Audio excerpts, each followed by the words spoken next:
आमच्या शिवसेनेचे सरचिटणीस माजी खासदार राहुल शेवाळे यांची एकत्र पत्रकार परिषद झाली आणि एकत्र पत्रकार परिषदेमध्ये स्पष्ट असं सांगितले गेले की जे 17 महायुतीचे उमेदवार आहेत त्यांच्यासोबतच मतदान करणं आवश्यक आहे।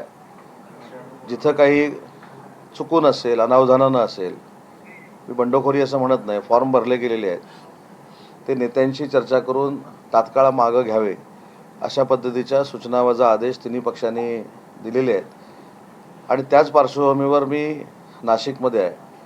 मला खात्री आहे की राष्ट्रवादी काँग्रेस पार्टीमधनं काही फॉर्म भरले गेलेले आहेत, भारतीय जनता पार्टीमधनं देखील एक फॉर्म भरला गेलेला आहे।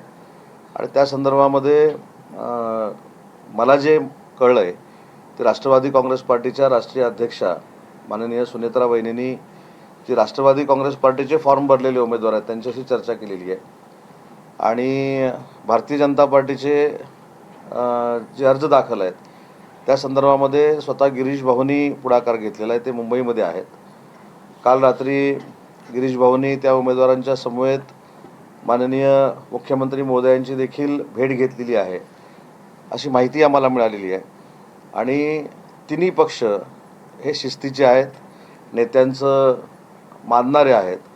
त्याच्यामुळं आमच्यामार्फत ज्या ज्या ठिकाणी फॉर्म भरले गेले होते त्या ठिकाणी स्वतः माननीय एकनाथ शिंदे साहेबांनी पुढाकार घेतला आणि आमच्या सगळ्या मंडळींना सूचना दिलेल्या आहेत। त्याच पद्धतीनं माननीय राज्याचे मुख्यमंत्री देवेंद्रजी फडणवीस साहेबांची देखील माझी परवा चर्चा झालेली होती। काल गिरीश भाऊंची देखील माझी चर्चा झाली। बावनकुळे साहेब देखील त्या बैठकीला उपस्थित होते, दादासाहेब भुसे देखील त्या बैठकीला उपस्थित होते। आणि ज्या ज्या ठिकाणी महायुतीच्या विरोधामध्ये चुकून, अनावधानानं किंवा गैरसमजातनं फॉर्म भरलेले आहेत ते नेत्यांनी चर्चा करून मागे घ्यावेत अशा पद्धतीची देखील चर्चा झाली। आणि त्याच्या पार्श्वभूमीवर आज मुंबईमध्ये पत्रकार परिषद झाली। त्याच्यामुळे तिन्ही पक्षाचे कार्यकर्ते हे नेत्यांचे आदेश मानणारे कार्यकर्ते आहेत। त्याच्यामुळं काल जी मुख्यमंत्री महोदयांबरोबर चर्चा झाली असेल, गिरीश भाऊंच्या बाबत चर्चा झाली, माझी गिरीश भाऊंची देखील आत्ता तासाभरापूर्वी चर्चा झाली। त्याच्यामधनं सकारात्मकच गोष्टी नाशिक स्थानिक स्वराज्य संस्थेच्या निवडणुकीमध्ये घडतील आणि शिवसेनेचे आमचे उमेदवार नरेंद्रजी दराडे हे निवडून येतील हा विश्वास आम्हाला आहे। नाशिकमध्ये तुम्ही आलेले आहात, नाशिकमध्ये गणेश गीते हे जरी अधिकृत भाजपचे असले तरी उमेदवारी त्यांच्या भावानी पण वाटली, मग त्या संदर्भात काय? हे दोन्ही बंधूंच्या बाबत मी म्हटलं, गणेशजी असतील किंवा त्यांचे बंधू असतील, गोकुळ या दोघांच्या बाबतीमध्येच मी बोललो की गिरीश भाऊंनी याच्यामध्ये पुढाकार घेतलेला आहे आणि माननीय गिरीश महाजन या मंत्री महोदयांवर ते ज्येष्ठ आहेत, आमचा पूर्ण विश्वास आहे। त्यांचं ते ऐकतील असं त्यांनी अनेक बाईटमध्ये देखील सांगितलेलं आहे गीते साहेबांनी, बरोबर ना, म्हणजे जे तुमच्याकडनं। त्याच्यामुळं गिरीश महाजन साहेबांवरच माझी उमेदवारी अवलंबून आहे असं देखील त्यांनी सांगितलेलं आहे। त्याच्यामुळे महायुतीमध्ये गिरीश महाजन साहेब हे समन्वय समितीमध्ये देखील आहेत, आमचे ज्येष्ठ मंत्री देखील आहेत आणि या बाबतीमधली सकारात्मक भूमिका स्वतः गिरीश भाऊंनी काल माझ्यासमोर घेतलेली आहे। त्याच्यामुळे गीते साहेबांशी ते चर्चा करतील, त्यांची समजूत काढतील आणि आमच्या नरेंद्र दराडे साहेबांचा विजय सुखकर करतील। गोकुळ गीते असं म्हणतात की मी भाजपमध्ये नाहीये आणि त्यामुळे भाजपच्या नेत्यांचं ऐकण्याचं माझं काही संबंध नाहीये आणि त्यामुळे मी जे आहे ते अर्ज कायम ठेवू आणि निवडणूक लढवू असं नाही।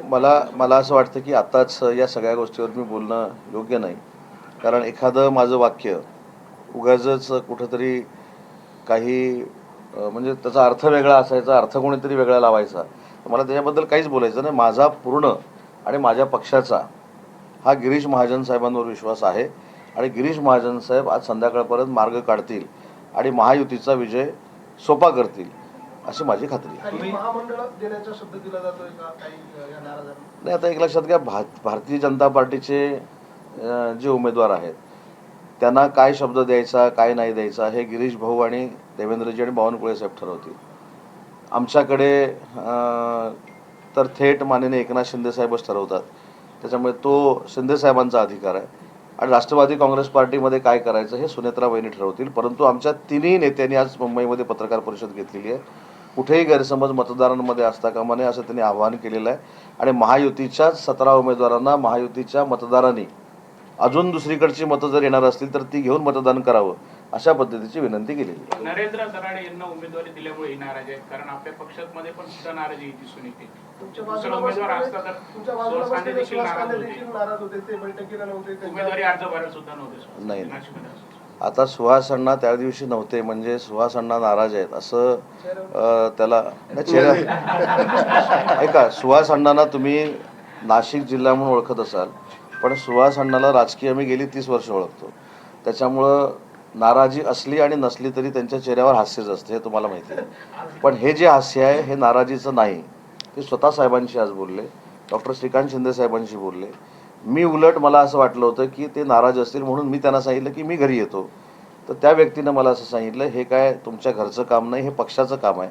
त्याच्यामुळे तुम्ही जिथं आहे तिथं येतो. आणि आम्ही काही ठिकाणी अन्य लोकांनी जे फॉर्म भरलेले होते त्यांच्या घरी देखील जाऊन आलो. सुहास अण्णांनी त्याच्यामध्ये पुढाकार घेतला होता.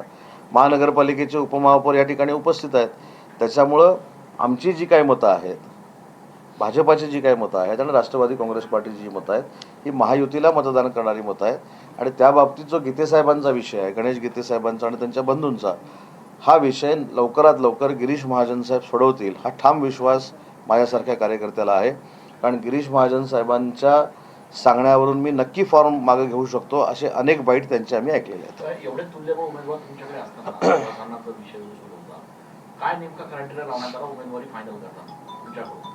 नाही, पहिली गोष्ट अशी आहे की शिवसेना हा असा एक पक्ष आहे की तिथे उमेदवारी जाहीर झाल्यानंतर तो क्रायटेरिया काय होता, कशा पद्धतीचा होता, याच्यापेक्षा पक्षाच्या प्रमुखांचा आदेश झालेला आहे, पक्षाच्या मुख्य नेत्यांचा आदेश झालेला आहे. त्याच्यामुळं आम्ही सगळ्यांनी एकत्र बसून, मी देखील संपर्क मंत्री इथला असल्यामुळं साहेबांना शब्द दिलाय की आम्ही सगळे एकत्र आहोत, चिंता करण्याची काय आवश्यकता नाही. तुम्ही इतर काही उमेदवारांची भेट घेतली, मात्र गणेश गीते यांची तुम्ही भेट घेणं अपेक्षित होतं. नाही, गणेश गीतेंची हे बघा, गणेश गीतेंची नक्की भेट मी घेईन.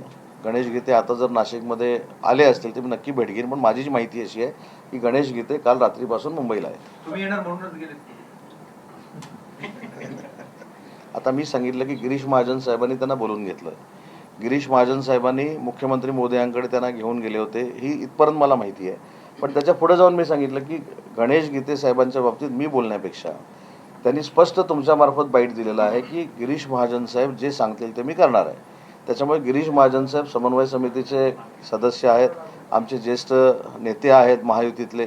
त्याच्यामुळे गिरीश महाजन साहेब महायुतीच्या संदर्भातला हा जो निर्णय आहे, त्यांचा अर्ज मागे घ्यायचा, हा पुढाकार घेऊन घेतील, हा विश्वास आम्हाला शिवसेनेच्या सगळ्या मंडळींना आहे.